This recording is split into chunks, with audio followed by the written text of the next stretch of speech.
Il en va de la bouche d'en haut comme de la bouche d'en bas. Il est important de saliver avant de faire rentrer un élément. C'est très intime de manger, comme de faire l'amour.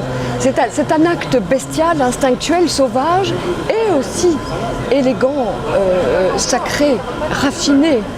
Donc manger et faire l'amour sont deux actes qui procèdent de notre survie, puisqu'il faut l'un et l'autre pour se reproduire, pour survivre.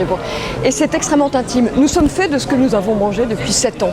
Donc à chaque fois que nous faisons rentrer un aliment dans notre bouche, nous l'ingérons, nous le gardons, nous en faisons nos peaux, nos yeux, nos cils, nos humeurs, nos organes. Et émotionnellement, nous sommes faits aussi de ce que nous mangeons.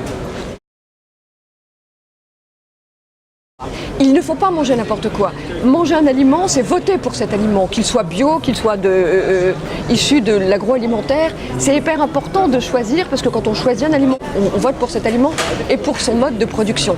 C'est pourquoi ma cuisine crue n'engage que des produits bruts, purs et crus, et qu'elle n'a pas de transformation par la cuisson. Donc là, on a vraiment la main sur son alimentation et elle procède d'une grande intégrité. Donc elle a une fréquence vibratoire absolument énorme, elle donne une vitalité qu'il faut être prêt à accueillir en plus, une énergie qu'il faut être prêt à accueillir quand on décide de manger de plus en plus cru. Quand on mange quelque chose avec un thé ou avec un vin, on réserve une attention privilégiée, une attention qui est concentrée, focus. On a les papilles tendues de désir vers la nourriture qu'on va introduire dans notre bouche. Donc il y a quelque chose de l'ordre du désir qui s'aiguise. On peut même se faire attendre de saliver plus, comme attendre de se lubrifier le palais. Le palais qui va accueillir cette nourriture. Il y a une lubrification. Je vous dis, quand je fais le parallèle entre la bouche d'en bas et la bouche d'en haut, c'est tout à fait important. Il faut saliver avant que d'accueillir. Je dirais que l'aliment privilégié, c'est celui qu'on a envie de manger au moment, à l'instant présent. C'est l'aliment que quelqu'un a préparé pour nous avec une intention d'amour et de don et de partage. C'est tout ça. Et puis ça peut être aussi de la junk food, de manger sauvagement sur un coin de table parce qu'on en a une irrépressible envie. Favoriser le plaisir, c'est surtout s'accorder ce qu'on a envie de faire au moment où on a envie de le faire. Ça, c'est important, d'avoir envie. Les envies, elles changent au moment présent. À chaque instant, j'ai une envie différente. Et quand on mange des choses crues, on a ce rapport instinctuel avec la nourriture et on fait rentrer vraiment ce pourquoi on salive et ce pourquoi on a du désir. Ce qui fait qu'on ne risque pas de manger des choses qui ne sont pas vraiment, qui ne répondent pas aux besoins de l'organisme. C'est ça qui est intéressant dans la nourriture crue.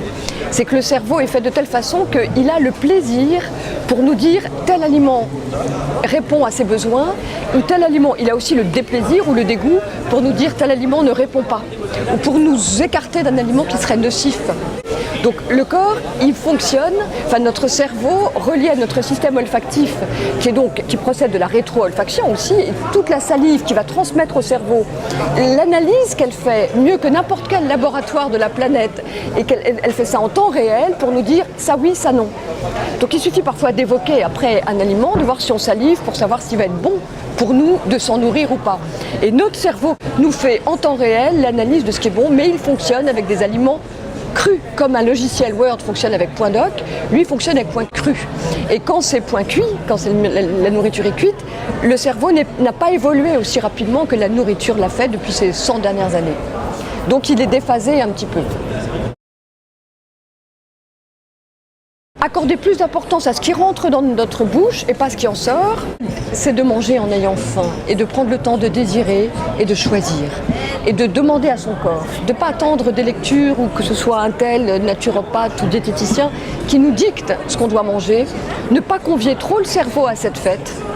Parce que le cerveau n'a pas tellement trop à faire avec ça, sauf s'occuper du restaurant, charrier les courses, dépenser, trouver l'argent pour acheter la nourriture. Quand on mange, ça doit être vraiment instinctuel et le corps seul doit avoir la parole pour nous dire quels sont ses besoins et nous transmettre par le plaisir ce qu'ils sont pour qu'on puisse y répondre et se faire plaisir. Merci. Merci à vous.